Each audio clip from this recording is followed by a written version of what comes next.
السلام علیکم ورحمۃ اللہ وبرکاتہ۔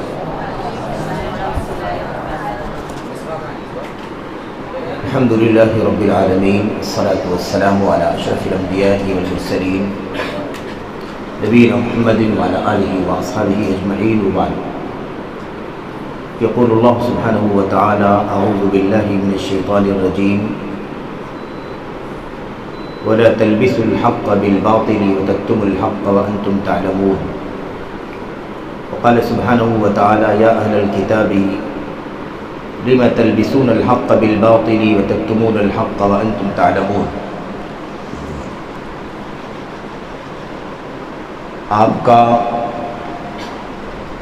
اس مسجد دارالسلام میں جو سمر تربیتی پروگرام چل رہا ہے، اس میں آپ تمام نوجوان ساتھی، عزیز بچے جو یہاں بیٹھے ہوئے ہیں، آپ تمام لوگوں کا خیر مقدم ہے، استقبال ہے۔ اس پروگرام میں ایک عنوان آپ کے لیے شبہات کا اور شبہات سے بچنے کا بھی رکھا گیا ہے۔ شبہہ کسے کہتے ہیں؟ اللہ تبارک و تعالیٰ کے دین میں جو اللہ تعالیٰ نے اتارا ہے، اس میں ایمان ہے، عقیدہ ہے، توحید ہے، عبادت ہے، اللہ تعالیٰ کی بندگی ہے، نبی کریم صلی اللہ علیہ وسلم کی سنت ہے، آپ نے جو کچھ کہا ہے، آپ نے جو کچھ کیا ہے، آپ کے سامنے جو کچھ کیا گیا ہے اور آپ نے خاموشی اختیار کی ہے، اس کے بارے میں کوئی رد نہیں کیا ہے، منع نہیں کیا ہے، ڈانٹ ڈپٹ نہیں کیا ہے۔ ایسے ہی اللہ تبارک و تعالیٰ کے دین میں حلال حرام ہے، حلال واضح دلیلیں ہیں اس کی، حرام ہے اس کی واضح دلیلیں ہیں۔ ایک تیسری قسم ہے حلال حرام کے بیچ میں کچھ ایسی چیزیں ہیں جو مشتبہ ہیں، یعنی ان کے حلال اور حرام ہونے کے سلسلے میں ڈاؤٹ ہے، شبہہ ہے، اور ہر آدمی اس کا صحیح فیصلہ نہیں کر سکتا۔ جو گہرے علم والے ہیں، بڑے علم والے ہیں، جن کے پاس علم کی گہرائی اللہ تعالیٰ نے رکھی ہے، وہ اس کے حلال اور حرام کا فیصلہ کر سکتے ہیں۔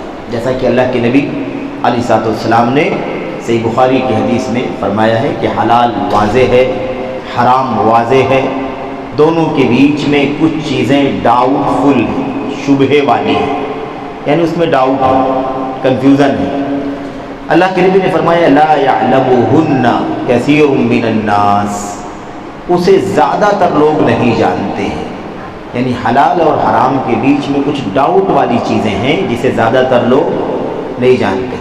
زیادہ تر لوگ نہیں جانتے ہیں، اس کا مطلب یہ تو ہوا نا کہ کچھ لوگ جانتے ہیں، کچھ جو علم والے ہوں گے گہرے وہ جانتے ہیں۔ تو اللہ تعالیٰ کے دین میں حلال حرام بھی ہے، اللہ تعالیٰ کے دین کے اندر حقوق ہیں، ماں باپ کے ہیں، والدین کے ہیں، اللہ تعالیٰ کے حقوق سب سے پہلے اللہ کے نبی کے علیہ السلام کے حقوق ہیں، اس کے دین کے حقوق ہیں، اساتذہ کے حقوق ہیں، بڑوں کے حقوق ہیں، بچوں کے حقوق ہیں، باپ کے حقوق ہیں، ماں کے حقوق ہیں، بیوی کے، بہنوں کے، وغیرہ سارے لوگوں کے حقوق ہیں۔ ٹھیک ہے، ایسی اللہ تعالیٰ کے دین میں اور کیا ہے؟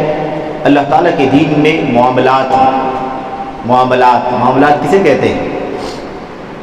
اس کو سمجھنے کے لیے جیسے لین دین ہے، ایک خریدنے والا ہے، دوسرا بیچنے والا ہے، ٹھیک ہے۔ ایسے ہی معاملات کے اندر نکاح، طلاق، شادی بیاہ جس کو ہم کہتے ہیں، یہ سبھی معاملات کے اندر آتے ہیں۔ تو یہ اللہ تبارک و تعالیٰ کے دین میں موٹے موٹے مسائل ہیں، بڑی بڑی چیزیں ہیں جو اللہ تعالیٰ کے دین کا حصہ ہیں۔ اب یہ ساری چیزیں دین ہیں، اس کو ثابت کرنے کے لیے اللہ کا کلام قرآن کریم ہے نا۔ یہ سب چیزیں کہاں سے ملیں گی ہمیں؟ قرآن سے۔ اور کہاں سے ملیں گی؟ سنت سے ملیں گی۔ قرآن سے، سنت سے کیسے ہمیں یہ چیزیں سیکھنا ہے، عقیدہ کیسے لینا ہے، ایمان کیسے اس سے نکالنا ہے، عبادات کیسے لینی ہے، حلال کیسے سمجھنا ہے، حرام کیسے سمجھنا ہے، اس کو سمجھنے کے لیے اللہ کے نبی صلی اللہ علیہ وسلم کے ساتھی تھے صحابہ کرام، جن کو ہم کہتے ہیں ابو بکر، عمر، عثمان، علی، پھر اس کے بعد بقیہ 6 صحابہ کرام جن کو عشرہ مبشرہ کہتے ہیں، پھر ان کے بعد اور دیگر بہت سارے صحابہ، بدر والے صحابہ، احد والے صحابہ، بیعت رضوان والے صحابہ. اس طرح سے صحابہ کرام جو تھے اللہ کے نبی کے ساتھی، وہ آپ کے سامنے تھے. وہ قرآن جب اتر رہا تھا تو وہ دیکھ رہے تھے کہ قرآن اتر رہا ہے کہ نہیں. پھر اللہ کے نبی جب وہ آیتیں پڑھ کر کے سناتے تھے تو سب سے پہلے کس کو سناتے تھے؟ انہی ساتھیوں کو سناتے تھے. اور کون تھا جس کو سناتے؟ اور تو کوئی تھا ہی نہیں. اور پھر اس کے بعد اس کو کیسے عمل میں لانا ہے. کوئی آیت اتری ہے تو اس کا معنی بتا دیا، لیکن اس کو عمل میں کیسے لانا ہے، پریکٹیکل کیسے کرنا ہے، وہ بھی اللہ کے نبی کر کے دکھاتے تھے، ہے نا. جب آپ اللہ کے نبی جب کرتے تھے اسے، تو اسے سب سے پہلے دیکھنے والا کون تھا؟ وہی آپ کے ساتھی تھے، کوئی دوسرا تو تھا ہی نہیں. اس طرح سے اس پورے دین کو جو بھی ہم نے آپ کے سامنے گفتگو کی کہ ایمان و عقیدے سے لے کر سارے مسائل، ان کو ہمیں دین سے لینا ہے، تو اس کے لینے کا جو سورس ہے وہ قرآن ہے، سنت ہے. اللہ کے نبی کے صحابہ جن کے سامنے قرآن اترا، اللہ کے نبی نے حدیثیں بتائی، سنائی، دیکھا، انہوں نے کیسے اس کو سمجھا ہے، اسی طرح سے ہم کو بھی سمجھ لینا ہے. یہ ہے دین کا خلاصہ. اگر اسی پر ہم رہیں گے تو کبھی بھی بگاڑ نہیں آئے گا، گمراہی نہیں آئے گی، فساد نہیں آئے گا. کیونکہ دین کو لینے کے لیے اس کے سوا کوئی سورس نہیں ہے. یہی سورس ہے قرآن، سنت اور نبی کریم صلی اللہ علیہ وسلم کے صحابہ کرام کی فقہ اور ان کی سمجھ. ٹھیک ہے. اب اس راستے پر جب تک امت کے لوگ رہے تب تک امت میں کوئی بگاڑ نہیں آیا، کوئی بگاڑ نہیں آیا، کوئی فرقہ نہیں بنا، کوئی ٹکڑا امت میں پیدا ہی نہیں ہوا. ساری امت ایک ہے، کوئی مسئلہ ہی نہیں. باریک مسائل، چھوٹے مسائل جو ہیں، جو عمل میں ہوتے ہیں، اس میں اختلاف ہو سکتا ہے ہماری آپ کی سمجھ کا، جیسے ایسے ان کی سمجھ کا بھی اختلاف تھا. لیکن اصولوں میں، بنیادوں میں، جو ایک دم پرنسپلز ہیں اسلام کے دین کے، ایسے میں ان کا اختلاف نہیں تھا. اگر چھوٹے چھوٹے مسائل میں اختلاف ہوتا ہے نا تو اس سے کوئی فرقہ نہیں بنتا ہے. چھوٹے چھوٹے اختلاف تو باپ بیٹے میں بھی ہوتے ہیں، بھائی بھائی میں بھی ہوتے ہیں. ایک چیز ماں کہتی ہے، بیٹے کو الگ سمجھ میں آتا ہے، بیٹا سمجھتا ہے ایسا ہونا چاہیے، ماں سمجھتی ہے ایسا ہونا چاہیے. لیکن اس طرح کی چیزوں سے کوئی فرقہ بندی نہیں ہوتی ہے. لیکن اگر دونوں کے راستے ہی الگ ہوں تو ایک الگ فرقے میں چلے جائے گا، دوسرا الگ فرقے میں چلا جائے گا. سمجھ رہے ہیں؟ تو کوئی فرقہ اسی لیے اس وقت تک امت میں نہیں تھا جب تک امت کے لوگ اسی سورس سے دین کو لیا کرتے تھے. تو ایک تو ہے سورس، اسی سورس سے دین کو لینا ہے. آپ میں بڑی تعداد چھوٹے بچوں کی ہے، کچھ ہمارے عزیز نوجوان ہیں جو سمجھدار ہیں، بچے چھوٹے ہیں ابھی. تو میں اس لیے بہت ہی سمپل ایسے ہی گفتگو کرنا چاہتا ہوں. میں دلائل، حوالے، اقبال پڑھوں پھر وہ بھاری ہو جائے آپ کے لیے. اس سے بہتر ہے کہ آپ بات سمجھ لیں، مضمون سمجھ لیں جو میں آپ سے عرض کرنا چاہتا ہوں.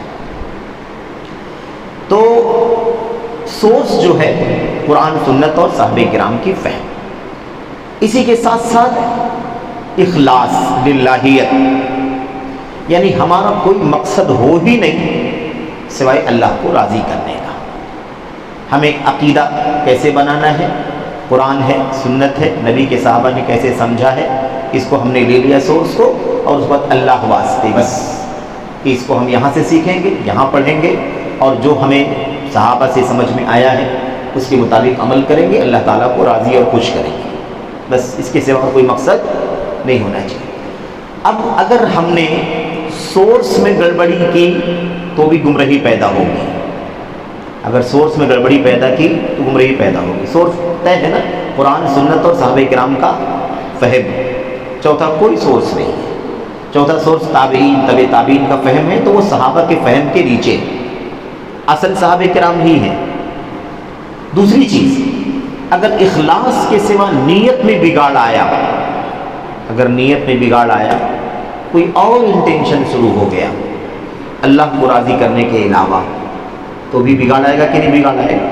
راستہ بدل جائے، راستہ بدل جائے۔ یہ دو بنیادی سبب ہیں، بہت سارے اسباب ہیں، میں بالکل بس سمپل جو آپ کے سامنے دو بنیادی سبب ہیں جس کی وجہ سے اس امت میں اختلاف، انتشار، فرقہ بندی، اتنے سارے دھڑے، اتنی ساری ٹولیاں بن گئی۔ ٹھیک ہے، میں کچھ اگزامپل بھی آپ کو میں سرسری دیتا ہوں، سرسری، اس کے بعد وہ سب تفصیلات بھی آئیں گی انشاءاللہ۔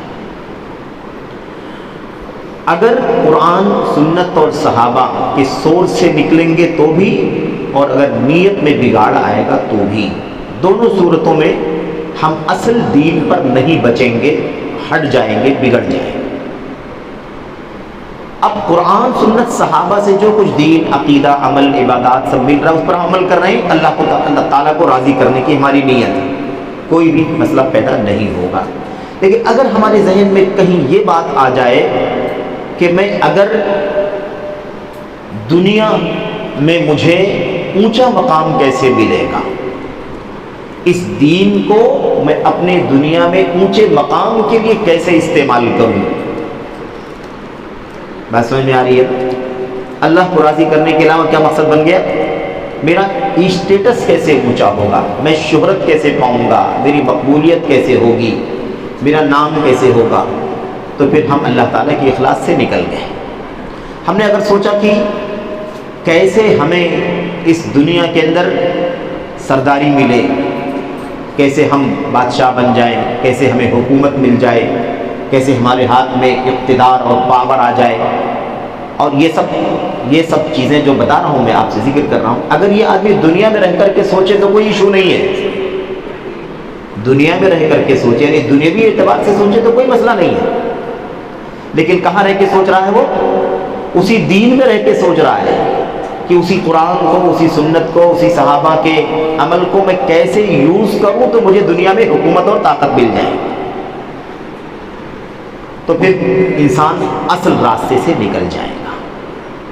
یہ اپنی جگہ پر طے ہے کہ جو اللہ کی کتاب پر سچ مچ عمل کرے گا، جو نبی کی سنت کو سورس بنائے گا، جو صحابہ کرام کو آئیڈیل بنا کر کی زندگی گزارے گا، اللہ کا وعدہ ہے کہ اللہ اپنی طرف سے اسے اس دنیا میں عزت دے گا، اسے شان و شوکت دے گا، اسے اونچا مقام دے گا، اسے اقتدار دے گا، پاور دے گا، دین کو، اسلام کو مضبوط کرے گا۔ یہ اللہ تعالیٰ کا وعدہ ہے، لیکن یہ اخلاص کے ساتھ وعدہ ہے۔ اگر ہم نے اپنی نیت کو بگاڑا تو پھر ہمارا سارا سرمایہ ضائع ہو جائے۔ سورس پر آتے ہیں، ہم نے قرآن، سنت، صحابہ، تین چیزیں ہیں، اس کے علاوہ چوتھا سورس اگر ہم نے بنایا تو وہ جو دین اصل ہے نا، ایکچوئل دین، وہ دین ایکچولی ہمیں نہیں ملے گا، اصل حالت میں ہم کو نہیں ملے گا، پھر وہ بگڑے گا۔ جو اللہ تعالیٰ ہم کو دینا چاہ رہا ہے اللہ کی اپنی کتاب میں، نبی کی سنت میں، صحابہ کی سمجھ کے مطابق، وہ دین ہم کو ملے گا ہی۔ مثال کے طور پر ہم نے دین کو لینے کے لیے، دین حاصل کرنے کے لیے ایک سورس بنا لیا، اپنی عقل کو، اپنی ذہانت کو، اپنے ٹیلنٹ کو، کہ بھی دنیا میں اتنی ساری ترقیات، ٹیکنالوجی، سائنس، یہ انسان کے ذہن سے سب چیزیں بن کے آ رہی ہیں، تو ہم اپنے اتنے زیادہ ہم ذہین اور ٹیلنٹ لوگ ہیں، تو کیوں نہ قرآن کی آیت کو ہم دیکھیں اور خود اپنی عقل سے سمجھ کر کے اس کا معنی نکالیں۔ اللہ کے نبی کی حدیثیں ہیں، اس کو ہم اپنی عقل سے سمجھ لیں، سمجھ رہے ہیں؟ اللہ کے نبی صلی اللہ علیہ وسلم کے صحابہ نے جیسے دین کو سمجھا ہے، اس طرح سمجھنے پر اکتفا نہ کریں، بلکہ ہم نے کیا سورس بنا لیا؟ اپنی عقل کو۔ دیکھو، عقل کا استعمال تو کرنا ہے، عقل کا استعمال سے بنا نہیں ہے۔ ابھی ہم جو بات کر رہے ہیں یہ بھی عقل سے کر رہے ہیں کہ نہیں کر رہے ہیں؟ یعنی ہمارے ذہن استعمال ہو رہے ہیں، سود بوجھ استعمال، آپ جو سن رہے ہیں، سمجھ رہے ہیں، وہ عقل سے ہی سمجھ رہے ہیں، دل سے ہی سمجھ رہے ہیں۔ یہ مطلب نہیں ہے کہ عقل کا استعمال نہیں کرنا ہے، عقل تو بہت بڑی نعمت اللہ تبارک و تعالیٰ ہے، لیکن معنی کیا ہے؟ یعنی قرآن کو، سنت کو سمجھنے کے لیے اپنی عقل کو ہی بیس بنا لینا، کہ میں اپنی عقل سے سمجھوں گا، جو میری عقل میں بیٹھے گا میں اسی کو مانوں گا، جو میری عقل میں بیٹھے گا، میری عقل جو بولے گی کہ ہاں ایسے ہی اس کا معنی ہے، ایسے ہی میں مانوں گا، اس کے علاوہ کسی اور کی بات کو میں نہیں مانوں گا۔ اور یہ کہے کہ بھائی لوگ صحابہ کی بات کر رہے ہیں کہ صحابہ کرام نے جیسے قرآن کو سنت کو سمجھا ہے ویسے سمجھنا چاہیے، تو صحابہ کرام کو کیوں ذکر کیا جا رہا ہے؟ صحابہ کرام کون سی مخلوق تھے؟ انسان تھے کہ نہیں تھے؟ انسان تھے۔ ان کے پاس بھی وہی ساری صلاحیت تھی جو ہمارے پاس ہے، وہ بھی انسان تھے، ہم بھی انسان ہیں، ہمارے پاس بھی عقل ہے، دل ہے، دماغ ہے، سوجھ بوجھ ہے، سماعت ہے، بصارت ہے، ساری چیزیں ہمارے پاس بھی ہیں، ساری چیزیں ان کے پاس بھی تھیں۔ تو جیسے وہ سمجھ سکتے تھے دین کو، ایسے ہم بھی سمجھ سکتے ہیں دین۔ اس طرح کی بات کر کے اپنی عقل کو پورے طور پر حاکم اور بیس بنا دے کہ یہی بیس ہے، اسی سے ہم دین کو سمجھیں گے۔ اب مسئلہ یہ آئے گا کہ ایک نیا سورس بن گیا، عقل کا سورس، اور یہ عقل والا سورس جو ہے یہ انسان کو اللہ تعالیٰ کے دین کی صحیح رہنمائی نہیں کر سکتا۔ کیوں؟ ایک فرق سمجھنے کی ضرورت ہے۔ کیوں ایسی بات ہے؟ کیا کہا کہ صحابہ کرام بھی انسان تھے، ان کے پاس بھی عقل تھی، ہمارے پاس بھی عقل ہے۔ تو سوال پیدا ہوتا ہے کہ ہم صحابہ کرام کی عقل کی بیس پر ان کو سورس بنا رہے ہیں، یہ اللہ تبارک و تعالیٰ نے اپنی کتاب میں ان کو سورس بنایا ہے۔ عقل مان لیتے ہیں تھوڑی دیر کے لیے کہ ہماری عقل کسی سے بہت زیادہ ہو گئی ہے، لیکن ہم اس دور میں نہیں ہیں جس دور میں قرآن ان کی آنکھوں کے سامنے اتر رہا تھا۔ اس دور میں نہیں ہے جب اللہ کے نبی ان کے سامنے بیٹھے ہوئے تھے، اس دور میں نہیں ہے جب اللہ کے نبی قرآن کی آیتیں پڑھ کر کے تلاوت کر کے سنا رہے تھے، اس کی میننگ سمجھا رہے تھے، اس کو پریکٹیکل کر کے دکھا رہے تھے۔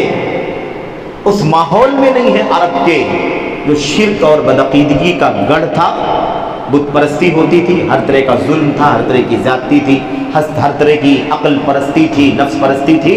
اس دور میں بھی ہم نہیں ہیں۔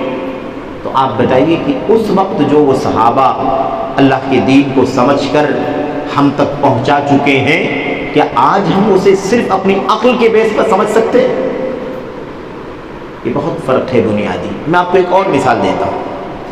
ابھی یہ کیمرے نہ رہے، ٹھیک ہے، کیونکہ یہ محفوظ کر لیتے ہیں، بعد میں بھی اسے ایز اٹ از سنا جا سکتا ہے، ٹھیک ہے۔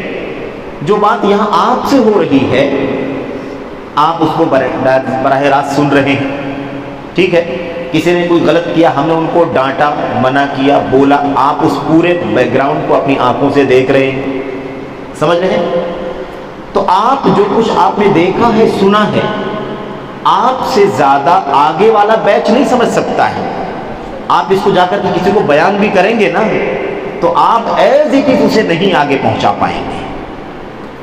سیم ہو سکتا ہے؟ کبھی نہیں ہو سکتا ہے۔ وہ آپ کی بات کو سمجھ جائیں گے، لیکن ایک دم ویسے ہی جیسے یہاں آپ پریکٹیکل آنکھوں کے سامنے بیٹھے تھے، سن رہے تھے، دیکھ رہے تھے، سارا بیک گراؤنڈ آپ کے سامنے، سارا منظر آپ کے سامنے، سارے حالات آپ کے سامنے، تو اس طرح سے وہ بعد والے تو نہیں سمجھ سکتے۔ ایک چھوٹی سی مثال ہے، تو آپ بتائیے کہ اللہ کے دین کا مسئلہ ہے، وہ کوئی میری بات نہیں ہے، آپ کی بات نہیں، وہ اللہ کا کلام اتر رہا ہے اللہ آسمان سے، اور سامنے نبی اللہ کا بیٹھا ہوا ہے جو پڑھ کے سنا رہا ہے، بتا رہا ہے، اس کی میننگ سمجھا رہا ہے، اس کو پریکٹیکل سمجھا رہا ہے۔ تو آپ بتائیے کہ وہ جو سامنے رہنے والے صحابہ کرام تھے، کیا ان کے جیسا کوئی آج اللہ کے دین کو سمجھ سکتا ہے؟ اس لیے ان کو ہمیں بیس بنانا ضروری ہے کہ نہیں ضروری ہے؟ ہمیں انہیں بیس بنانا ضروری ہے۔ یہ موٹی بات ہے عام آدمی کو سمجھنے کے لیے، تاکہ آج کل جو فتنے، جو انحرافات پائے جاتے ہیں، اس کو آدمی کیسے چھوڑنے کے لیے تیار ہو، کیسے بگاڑ سے نکلے، یہ بہت بنیادی طور پر مسئلہ ہے۔ ایسے اگر کوئی آدمی یہ سورس بنا لے، ایک سورس اور بنا لے، میں ایک دو مثالیں آپ کو دیتا ہوں، پھر ہم آتے ہیں انشاءاللہ کچھ آج کل کے فرقے، کچھ شخصیات ہیں نا جس پر گفتگو کریں گے، جن کا شر، جن کا فتنہ، جن کا انحراف پوری امت کے اندر سرائے کیے ہوئے ہے، بہت بڑی تعداد ہے نا گمراہی کے راستے پر چل رہی ہے، اور اس میں بہت بڑا طبقہ ہمارے عزیزوں کا، نوجوانوں کا بھی ہے، جن کا گہرا جو ہے وہ ربط جو ہے وہ میڈیا وغیرہ کے ذریعے سے علم حاصل کرنے کا ہے، تو وہ عام طور پر مشکلات میں زیادہ ہیں۔ ایک سورس کو یہ سمجھ لیں کہ اللہ کے نبی صلی اللہ علیہ وسلم ہیں، آپ کا مقام ساری دنیا جانتی ہے، آپ کے خاندان کے لوگ آپ کی بیٹیاں ہی تھیں، آپ کی اولاد میں کوئی بیٹا تو زندہ نہیں رہا، آپ کے بیٹوں میں کوئی زندہ نہیں رہا، بیٹیاں زندہ رہیں۔ ان 4 بیٹیوں میں سے ہر بیٹی کا اپنا مقام ہے، لیکن سب سے اونچا مقام اللہ کے نبی نے اپنی چھوٹی بیٹی حضرت فاطمہ کے بارے میں بیان فرمایا، اور ان کا نکاح اپنے چچا زاد بھائی حضرت علی سے کیا۔ حضرت علی بھی آپ کے پاس ہی پلے بڑھے، وہیں تربیت پائے بچپن سے لے کر کے، اور پھر آپ نے اپنی بیٹی کا نکاح حضرت علی سے کر دیا، بلکہ ان کے پاس خرچے ورچے بھی نہیں تھے نکاح کے، وہ بھی اللہ کے نبی نے ہی ان کے لیے انتظام فرمایا۔ سمجھ رہے ہیں نا؟ اب اللہ کے نبی علیہ السلام نے حضرت فاطمہ کے بارے میں جو مقام فضیلت، جنت کی عورتوں کی سردار ہوں گی، ان کے بیٹے حضرت حسن حسین جو آپ کے نواسے، ان کے بارے میں فضیلت کہ وہ جنت کے جوانوں کے سردار ہوں گے، سب صحیح ہے، اس میں کوئی انکار نہیں ہے، الحمدللہ یہ مقام ہے۔ پھر اس کے بعد آپ نے جنرلی یہ بات بیان فرمائی کہ میرے گھر والے، میرے آل بیت، میرے خاندان کے لوگ، ان کا مقام، ان کی عزت کرنا، ان کا احترام کرنا، یہ بات آپ نے بیان فرمائی ہے۔ اب ایک طبقہ امت میں ایسا بھی پیدا ہوا جس نے دین کا ایک اور سورس پیدا کر لیا، اور اس نے یہ بنا لیا کہ بھئی اللہ کے نبی کو اللہ نے منتخب کیا تھا نا دین کے لیے، اور اللہ کے نبی کا مقام اتنا اونچا ہے تو آپ کے آل بیت کا مقام بھی بہت اونچا ہے۔ ان سے اونچا مقام کسی کا ہو سکتا ہے؟ کسی کا کیسے ہو سکتا ہے؟ اب وہ ان لوگوں نے کیا طے کر لیا؟ ان لوگوں نے طے کر لیا کہ اب اللہ کے نبی صلی اللہ علیہ وسلم کے خاندان، خاص طور پر حضرت فاطمہ رضی اللہ تعالی عنہا، حضرت علی اور ان کے بیٹے حسن حسین، ان کی اولاد، پھر ان کی اولاد، پھر ان کی اولاد، اس طرح سے ان لوگوں نے یہ طے کر لیا کہ اب دین جو کچھ آئے گا وہ اسی آل بیت رسول سے آئے گا۔ بات سمجھ گئے کہ نہیں سمجھ گئے؟ آل بیت رسول سے دین آئے گا، اور اس کو اتنا بڑھایا، کہا کہ اللہ کے نبی کے بعد دنیا میں اگر کوئی سب سے اونچا ہے اس امت میں تو اللہ کے نبی کے داماد حضرت علی بن ابی طالب۔ کیوں؟ اس لیے کہ حضرت فاطمہ کی شوہر ہے رضی اللہ تعالیٰ عنہما۔ سمجھ گئے؟ اب ان کے یہاں دین کا سورس کیا ہے؟ یہی آل بیت رسول، ان کے علماء، ان کے ائمہ، ان کے پیر، ہے نا؟ اب تفصیلات میں جانے کا موقع نہیں ہے یہ، اور وقت بھی اصل میں بہت کم ہے صحیح معنوں میں۔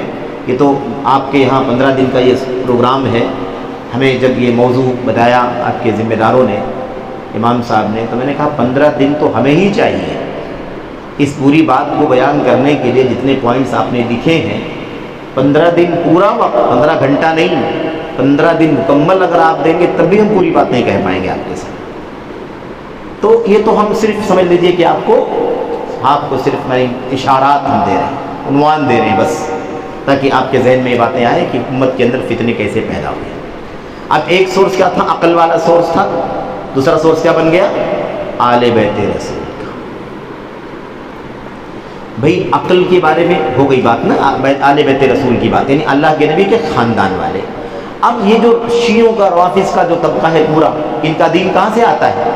سب آل بیت رسول سے۔ یہ گمراہی چل پڑی اور آج تک چل رہی ہے، اور اصل دین کے خلاف سب سے بڑا محاذ کھڑا کرنے والے جو لوگ ہیں، ان میں سے یہ طبقہ سب سے زیادہ ایکٹیو ہے۔ دنیا کے حالات پر ہمیں تبصرہ نہیں کرنا ہے آپ لوگوں کے ساتھ۔ ایک اور سورس، ایک طبقہ امت میں ایسا بھی پیدا ہوا جس نے اپنی عقل لگائی اور اس نے کہا کہ بھئی قرآن اترا بہت پہلے، 1400 سال پہلے قرآن اترا، اللہ کے نبی صلی اللہ علیہ وسلم 1400 سال پہلے تھے، یعنی آج میں 1400 سال کی بات کر رہا ہوں، یہ بات جب نکلی ہے تو اس وقت 200 سال ہوئے تھے، 150 سال ہوئے تھے، سمجھ رہے ہیں؟ زیادہ 250 270 سال 300 سال ہوئے تھے، اس کی تاریخ ہے اپنی۔ تو لوگوں نے کہا کہ بھئی اب جب ہم یہ کہتے ہیں کہ ابو ہریرہ رضی اللہ تعالیٰ عنہ نے فرمایا، یہ تو کہتے ہیں نا ہم لوگ، کہتے ہیں کہ نہیں کہتے ہیں؟ عمر بن خطاب رضی اللہ تعالیٰ عنہ بیان کرتے ہیں کہ اللہ کے نبی نے فرمایا انما الاعمال بالنیات، اعمال کا دار و مدار نیت پر ہے۔ تو اب کہتے ہیں کہ بھئی حضرت عمر بن خطاب نے فرمایا، اللہ کے نبی نے کہا اعمال کا دار و مدار نیت پر ہے، بھئی بتاؤ کہ عمر بن خطاب کہاں ہے؟ عمر بن خطاب کہاں ہیں؟ تو کوئی بھی جواب دے گا کہ عمر بن خطاب تھے، وفات پا گئے، اللہ کے نبی کے ساتھی ہیں، جب اللہ کے نبی تھے تب وہ تھے، اللہ کے نبی کی وفات کے کچھ سالوں کے بعد ان کی بھی وفات ہو گئی، ٹھیک ہے۔